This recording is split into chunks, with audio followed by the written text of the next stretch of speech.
चोरी करने की कोशिश कर रहे हो ना? रुको, अभी पुलिस को फोन करती हूँ। नहीं मैडम जी, मैं चोर नहीं हूँ, मैं अनिल हूँ। मैं आपकी कंपनी में चौकीदार की नौकरी करता था ना, मैं वो हूँ। आप अनिल जी? अरे हाँ हाँ, आप तो मेरी कंपनी में ही काम करते थे ना, लेकिन आप यहाँ पे क्या कर रहे हो? यहाँ पे ऑफिस थोड़ी है मेरा, और मेरी गाड़ी में क्या झांक रहे थे आप? मैडम जी, मैं आपसे मिलना चाहता था, लेकिन कोई आपके पास जाने नहीं देता था, इसलिए छुप कर आया। मैं देखा आपकी गाड़ी खड़ी है तो सोचा आप यहीं कहीं होंगी, इसीलिए मैं यहाँ देख रहा था कि आप आए तो मैं आपसे बात कर सकूँ, और मुझे लगा कि शायद आप गाड़ी में हो, इसलिए मैं झांक रहा था। तो आप मेरे से मिलने क्यों आए हो? जब आपने कंपनी छोड़ दी है तो मेरे से मिलने का क्या मतलब बनता है? मैडम जी, हमारी ना 3 महीने की तनख्वाह रह गई है। हम आपके आगे हाथ जोड़ते कहेंगे तो आप पैर भी छू लेंगे आपके। आप हमें हमारी 3 महीने की तनख्वाह दे दीजिए। क्या? ये क्या बोल रहे हो आप? मेरी कंपनी में किसी की 3 महीने से सैलरी रुकी हुई है और मेरे को ये पता ही नहीं है? ऐसा कैसे हो सकता है? ऐसा कभी हो ही नहीं सकता। मेरी कंपनी में ना हर किसी को हर महीने सैलरी जाती है, वो भी टाइम से। वो चाहे मैनेजर हो, ऑफिस का प्यून या सिक्योरिटी गार्ड, सबको टाइम से सैलरी जाती है ना। तो मेरे को पता ही है। फिर आप ऐसे कैसे बोल सकते हो कि आपको आपकी सैलरी टाइम से नहीं मिली और पिछले 3 महीने से आपकी सैलरी पेंडिंग में चल रही है? वो मैडम जी, वो मैनेजर साहब है ना जतिन, उनसे हमने कई बार 3 महीने की सैलरी मांगी। उन्होंने कहा देते हैं, लेकिन आज तक उन्होंने हमारी सैलरी नहीं दी। हाँ मैडम जी, आपको पता है हमें कंपनी से क्यों निकाला गया था? हमने चोरी नहीं की थी, हमने तो बस जतिन साहब से अपनी तनख्वाह मांगी थी 3 महीने की।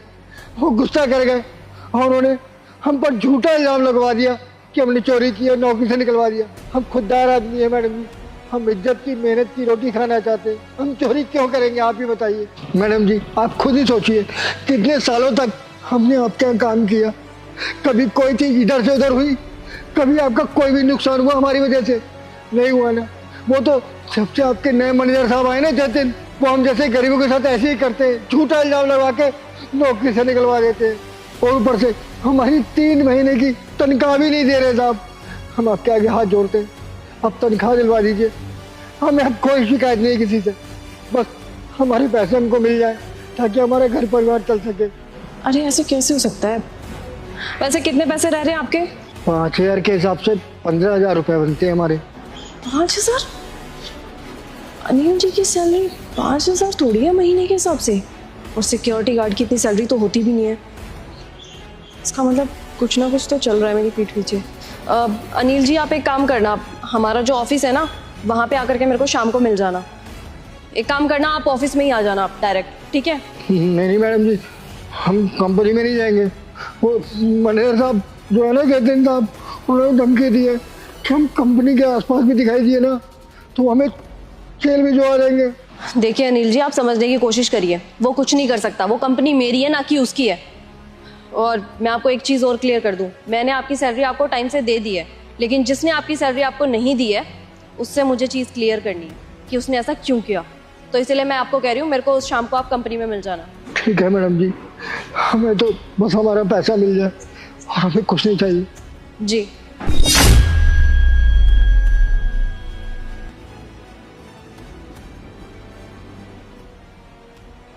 जी मैडम, बुलाया आपने मुझे? हाँ, बुलाया था।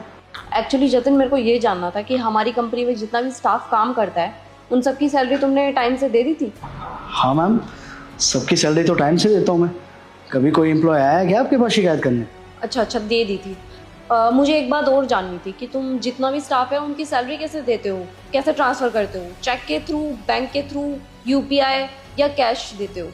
मैडम, वो जितनी भी सैलरी जाती है ना, सारी ऑनलाइन पे करता हूँ मैं। ठीक है, फिर ये तो बहुत अच्छी बात है। तुम एक काम करो, मेरे को ना 1 साल का जितना भी डेटा है सारा का सारा जल्दी ला करके दो।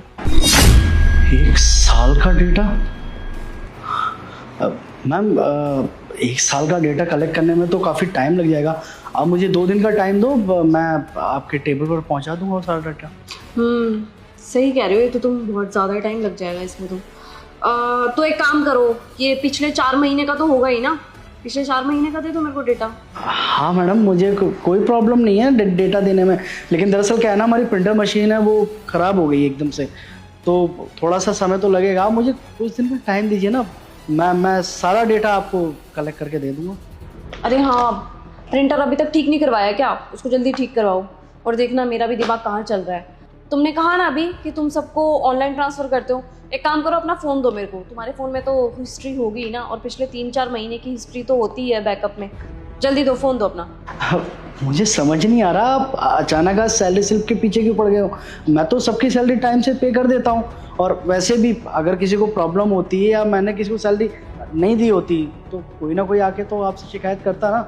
ऐसा तो कुछ भी नहीं हो रहा हमारी कंपनी में, फिर आप अचानक ऐसा क्यों कर रही हैं?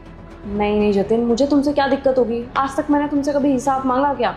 वो क्या है ना, एक इंसान कह रहा है कि उसको आज तक उसकी सैलरी टाइम से नहीं मिली और पिछले 3 महीने से उसको एक पैसा नहीं मिला है। तो बस उसी को मेरे को प्रूफ दिखाना था कि देखो भाई, हमारी साइड से हमारी कंपनी ने तुम्हें सैलरी दे दी है, और हमारे पास तो डेटा है ना, हम दिखा देंगे उसको। हमारे पास तो सब प्रूफ है।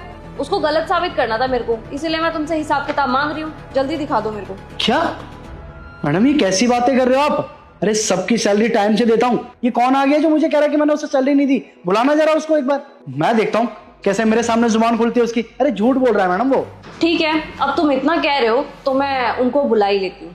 अनिल अंकल, एक बार आना कैबिन के अंदर। ये लो, आगे मिल लो। ये कह रहे थे कि इनकी सैलरी इनको कभी भी टाइम से नहीं मिली। इनफैक्ट लास्ट 2-3 मंथ की सैलरी इनको मिली ही नहीं है। ये तो ये कह रहे हैं। अब तुम बता दो कि तुमने इनकी सैलरी इनको टाइम से क्यों नहीं दी? मैडम, ये तो वही चौकीदार है जो चोरी कर रहा था हमारे ऑफिस में। अरे मैंने निकाला था, मैंने आपको बताया नहीं था कि ये चौकीदार चोरी कर रहा था, और वही यही है। अब आपको रास्ते में देखा होगा, काम वाम मिल नहीं रहा होगा इसको, इसलिए गिड़गिड़ा रहा होगा आपके सामने। ऊपर से मेरे ऊपर झूठा एलिगेंस लगा रहा। बताओ, तेरे को अभी सैलरी नहीं दी मैंने तेरी? एक तो चोरी कर रहा है, ऊपर से सीना चोरी कर रहा है। और अगर इस उम्र में चोरी करेगा तो तेरे को काम से निकालेंगे ही। अच्छा है बेटा, तेरे को काम ही नहीं मिल रहा कहीं। मैम, मैं कह रहा हूँ झूठ बोल रहा है, 1 नंबर का झूठा है ये, फालतू बकवास कर रहा है आपसे। जतिन, इतना सब कुछ बोलने की जरूरत नहीं है। तुम मेरे को बस अपना प्रूफ दो और मैं इनको दिखा दूंगी वो प्रूफ। बस हिसाब किताब दिखाना है मेरे को, बाकी ये फिर चले जाएंगे। मैम, मैं आपको बताना भूल गया, इसकी सारी सैलरी तो कैश में जाती थी। बस इसी की सैलरी कैश में जाती थी, बाकी तो सबको ऑनलाइन ही पे करता था। बाकी का डेटा मैं आपको दे सकता हूँ, इसका तो है भी नहीं मेरे पास। और मैडम, मैं कौन होता हूँ भला अपने कंपनी के रूल तोड़ने वाला? इसी ने बोला था कि हमें बहुत दिक्कत होती है, वो कार्ड नहीं है हमारे पास, तो कैश कर दिया करो, इसलिए देता था मैं इसको बस। अच्छा जी, अनिल जी ने कहा था तुम्हें सैलरी कैश में देने के लिए। स्ट्रेंज, क्योंकि तुम्हें पता नहीं होगा, अभी लास्ट 6-7 महीने से तो तुम कंपनी से जुड़े हो, है ना? तुम्हें शायद पता नहीं होगा, पिछले 4 सालों से ना अनिल जी हमारी कंपनी के लिए काम कर रहे हैं। और तुम्हें बता देती हूँ, अनिल जी ने जॉइंट अकाउंट खुलवाया था अपनी पत्नी का और अपना इकट्ठे, क्योंकि वो चाहते थे उनके जितना भी लेखा जोखा है ना, सारा का सारा बैंक में ट्रांसफर हो। और तुम क्या कह रहे हो कि अनिल जी ने तुम्हें बोला है कि उनको सारी की सारी पेमेंट कैश में करने के लिए? तुम्हारा झूठ यहीं पे साफ पकड़ा गया है। अब मैं तुम्हें बताती हूँ कि तुमने ऐसा क्यों किया। क्योंकि तुम चाहते थे कल को अगर कंपनी तुम्हारे ऊपर कोई केस लगाए तो कंपनी के पास तो तुम्हारे खिलाफ कोई एविडेंस बचेगा ही नहीं, तुम तो बिल्कुल फ्री हो जाओगे। बात तो मेरे को बहुत जल्दी समझ में आ गई, पर कंपनी में किसको रखना है, किसको निकालना है और किसके साथ क्या करना है, वो तो सारी की सारी अथॉरिटी मेरे पास है ना। तो मिस्टर जतिन, तुम अभी के अभी यहाँ से जा सकते हो। और हाँ, जाने से पहले मैं तुम्हें क्लियर कर देती हूँ कि मैं तुम्हारे ऊपर FIR करने वाली हूँ, क्योंकि तुमने जो भी किया ना वो धोखाधड़ी है, 420 है। और अनिल जी के पैसे तुमने जब से रोके हुए हैं ना, वो सारे के सारे अनिल जी को अभी के अभी ट्रांसफर करने पड़ेंगे तुम्हें। समझ में आया तुम्हें? नहीं मैडम, ऐसा मत कीजिए, मेरा फ्यूचर जुड़ा हुआ है इस कंपनी के साथ। अगर आप नौकरी से निकाल देंगे तो मैं कहाँ जाऊँगा? आप चिंता मत कीजिए, मैंने सिर्फ इनके पैसों के साथ ऐसा किया है। मैं धीरे धीरे करके ना इनके सारे पैसे लौटा दूंगा, ट्रस्ट में मैडम। और जो भी किया है उसके लिए मैं सॉरी हूँ। वो तो तुम्हें देने पड़ेंगे, लेकिन धीरे धीरे नहीं, एक साथ सारे के सारे पैसे। लेकिन फिर भी मैं एक बात जानना चाहती हूँ कि तुमने ऐसा क्यों किया? तुम अपनी सैलरी बताओगे मुझे कि तुम्हारी सैलरी कितनी है? मैडम, वो 65,000 रुपये। शर्म आ रही है जतिन तुम्हें? 65,000 रुपए होते हुए भी तुम्हारे लिए वो पूरे नहीं पड़ रहे। और अनिल जी की सैलरी कितनी है? 15,000। और तुम इनको सिर्फ और सिर्फ 5,000 रुपए देते थे। गरीब का हक मारते हुए तुम्हें शर्म नहीं आती है क्या?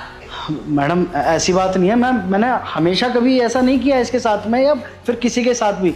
4-5 महीने से कर रहा हूँ, क्योंकि मैंने एक नई गाड़ी ली है तो उसकी इंस्टॉलमेंट जानी होती है हर महीने, तो वो नहीं कर पा रहा था, बस इसीलिए। तो अगर तुम्हें अपनी लग्जरी लाइफ जीनी है तो वो तुम खुद जियो ना, कि तुम्हारा ठेका किसी और ने लिया है।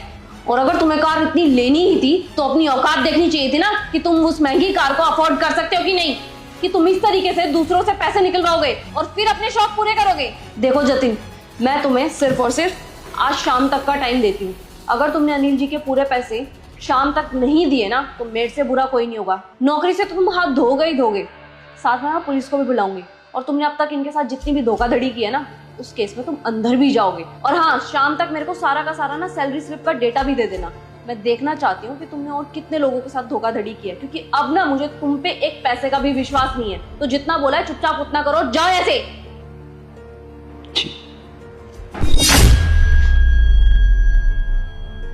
अनिल जी, जतिन की तरफ से मैं आपसे माफी मांगती हूँ। मुझे सीरियसली नहीं पता था कि उसने आपके साथ क्या किया है और कब से वो आपके साथ इस तरीके की धोखाधड़ी कर रहा है। प्लीज़ मुझे माफ़ करना, मेरी गलती है कि मैंने आप लोगों से कभी फेस टू फेस आकर के बात नहीं की। मानती हूँ मेरे से बहुत बड़ी गलती हो गई है, लेकिन मैं आपको ये पैसे देना चाहती हूँ। वो ज़्यादा पैसे तो नहीं है, पर अभी जितना अरेंज कर सकी आपके लिए कर दिए। मैं वहीं समझ गई थी कि जतिन ने आपके साथ धोखाधड़ी की है, तो इसीलिए मैंने कुछ पैसे अरेंज करके रख लिए थे आपके लिए। और आप ना कल से काम पे भी आ सकते हैं। ये लीजिए। मैडम जी, आप माफ़ी क्यों मांग रहे हैं? आपकी क्या गलती इसमें? हाँ, गलती हमारी है। हमें आपको पहले ही बता देना चाहिए था कि मैनेजर साहब ये सब हमारे साथ कर रहे हैं। मैडम जी, मैं तो बस यही कहूँगा कि आप जैसी मालकिन जिस कंपनी में होगी ना, वहाँ किसी भी हम जैसे गरीब का हक नहीं मारा जाएगा। कोई बात नहीं अनिल जी, अब आप घर जाइए आराम से और कल से टाइम से आ जाए। जी, जैसे हम रोजाना आते थे, कल से हम वैसे ही काम पर आ जाएंगे। चलता हूँ। साहब आप गाड़ी में नहीं जाओगे साहब, आपको मेरी कसम, आप इस गाड़ी में नहीं जाएंगे। अरे जतिन, तुम्हारा दिमाग खराब हो गया क्या? हटो यहाँ से, मेरे को लेट हो रहा है मीटिंग के लिए। नहीं साहब, मैं नहीं हटूंगा। मैं आपको खोना नहीं चाहता साहब। आप इस गाड़ी में नहीं जाएंगे, हाथ जोड़ रहा हूँ, मत जाइए। अरे कैसी बात कर रहे हो? क्या खोना नहीं चाहते? क्या हो गया? हटो। नहीं साहब, आप पहले मुझसे वादा कीजिए कि आप इस गाड़ी में कहीं नहीं जाएंगे, तभी मैं यहाँ से उठूंगा। अरे ठीक है यार, वादा है, कहीं नहीं जाऊंगा मैं। अब छोड़ो मेरा पैर और बताओ मेरे को हुआ क्या है। साहब, आपके घर में ही आपको मारने की साजिश की जा रही है, इसलिए मैं आपको जाने नहीं देना चाहता। क्या पागल हो गया तुम? मुझे मारने की साजिश चल रही है, वो भी मेरे ही घर में। कौन मारना चाहता मुझे? साहब, छोटा मुंह बड़ी बात, लेकिन मालकिन आपको मारना चाहती है। साहब, मैंने अपनी आंखों से देखा है, मैडम किसी को पैसे दे रही थी और बोल रही थी कि इस गाड़ी के ब्रेक फेल करो। अरे जल्दी करो, मेरा पति आ जाएगा वरना। लीजिए मैडम, हो गया। ठीक है, लाइए फिर, दीजिए मेरे पैसे। हाँ ये लो। पर मुझे एक चीज क्लियर करो, तुमने अच्छे से गाड़ी के ब्रेक फेल किए हैं ना? अरे मैडम जी, चिंता मत कीजिए, ऐसा ब्रेक फेल किया है कि गाड़ी रुकने का नाम ही नहीं लेगी। हाँ ठीक है, पर एक बात ना कान खोल के सुन लो, आज के बाद मैं तुम्हें नहीं जानती और तुम मुझे नहीं जानते। तुम्हारा काम हो गया ना, और उसके तुम्हें पैसे भी मिल गए, तो अब इस एरिया में दिखाई मत देना। अरे मैडम जी, मुझे उससे क्या मतलब, मुझे मेरे काम के पैसे मिल गए, बस इतना ही बहुत है। आगे से कभी भी कोई भी काम की जरूरत हो तो मुझे याद कर लेना। हाँ ठीक है, चलता हूँ मैं।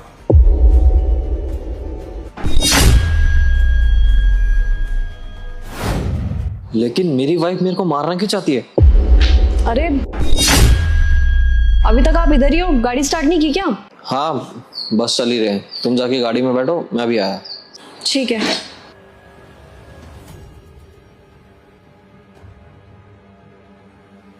तुम एक काम करो, जिसने इस गाड़ी के ब्रेक फेल करे है ना, उसको ढूंढ के लेकर आओ। और चिंता मत करो, मैं इस गाड़ी को लेकर कहीं भी नहीं जाऊंगा। ठीक है साहब, आप चिंता मत कीजिए, मैं उस आदमी को ढूंढ के लाता हूँ जिसने गाड़ी के ब्रेक फेल किए थे।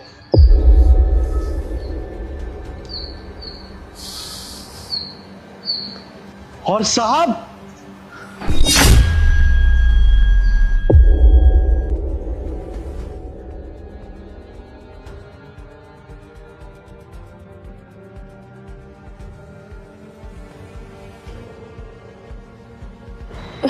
राहुल, राहुल, अरे एक बार बाहर तो आओ। क्या हो गया अंकिता, चलना नहीं है क्या तुम्हें? अभी तो तुम रेडी होकर आई हो, मुझसे भी ज्यादा एक्साइटेड हो जाने के लिए। और तुम चल क्यों नहीं रही हो अब? राहुल, मेरे को अचानक से चक्कर से आने लग गए। मुझे लगता है मेरी तबीयत ठीक नहीं है, मैं तुम्हारे साथ जा नहीं पाऊंगी, तुम्हें अकेले ही जाना पड़ेगा। अच्छा, तुम्हारी तबीयत खराब हो गई।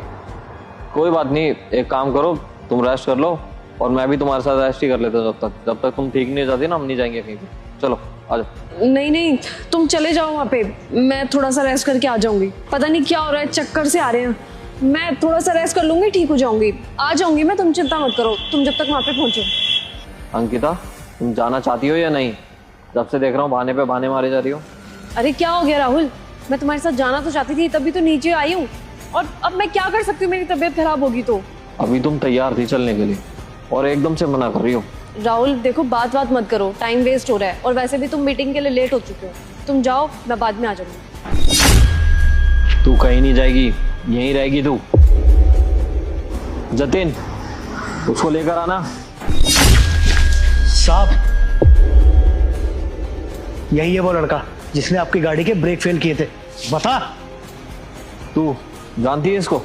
नहीं राहुल, मैं नहीं जानती इसको, पहली बार देखा है मैंने। कौन है ये? तुम जानते हो उसे? हाँ साहब, मैं जानता हूँ इन मैडम को। तुम जानते हो ये गाड़ी किसकी है? नहीं साहब।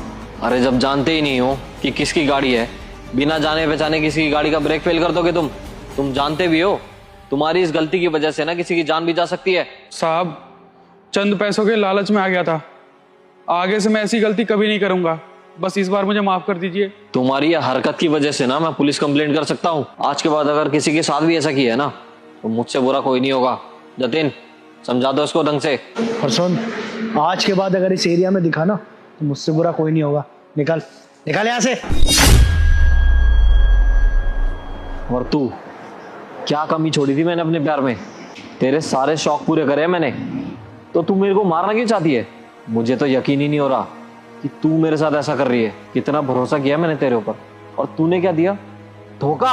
अरे अब सच सच बता दे, क्यों करा ये सब? राहुल प्लीज मेरे को माफ कर दो, वो मैं लालच में आ गई थी। वो मुझे ऐसा लगा था तुम्हारे जाने के बाद तुम्हारा सारा बिजनेस, तुम्हारी सारी प्रॉपर्टी मेरा भाई संभालेगा। बस मैं अपने भाई की खुशी के लिए ये सब करना चाहती थी। अरे जब मेरे आगे पीछे कोई नहीं है और तुझे पता है मेरे जाने के बाद सब कुछ तेरा ही होगा, फिर तूने क्यों किया ऐसा? अरे विधवा होके तू जिंदगी बिताना चाह रही है, ऐसी जिंदगी तुझे अच्छी नहीं लग रही? मेरे जाने के बाद ये सारी प्रॉपर्टी की देखभाल तेरा भाई करेगा, यही चाह रही थी ना तू? बहुत परवाह है ना तुझे अपने भाई की। दिया तेरे को डिवोर्स, निकल अब अपने मायके और उसकी जाके सेवा कर।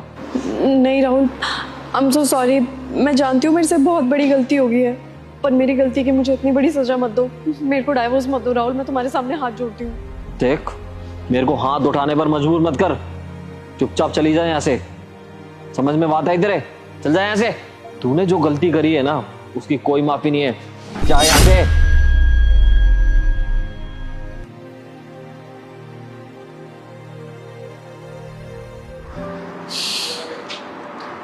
Thank you so much Jatin, आज जो तुमने किया ना, सच में तुमने मेरा दिल जीत लिया। आज तुम्हारी वजह से मेरी जान बच गई। कोई बात नहीं साहब, ये तो इंसानियत के प्रति मेरा फर्ज था, और वैसे भी आपके पास काम करता हूँ तो वफादारी किसके प्रति होगी मेरी? वैसे एक बात बताऊं तुम्हें जतिन, मेरे पिताजी ना हमेशा कहा करते थे कि अगर तुम अच्छाई करते रहोगे तो एक दिन अच्छाई लौटकर जरूर आएगी। और देखो, आज तुम्हारी वजह से मेरी जान बच गई। वैसे जहाँ तुमने मेरे लिए इतना कुछ किया है, एक छोटा सा काम और कर दोगे दोस्त? हाँ जी बोलिए ना, क्या काम करना है मुझे? क्या है ना, मैं अपनी गाड़ी के बगैर कहीं आ जा नहीं सकता, और मेरी गाड़ी का ब्रेक फेल हो रखा है, तो तुम किसी अच्छे से मैकेनिक से ये गाड़ी ठीक करवा दोगे? जी आप चिंता मत कीजिए, मैं आपकी गाड़ी अच्छे से ठीक करवा दूंगा। ठीक है, थैंक यू सो मच।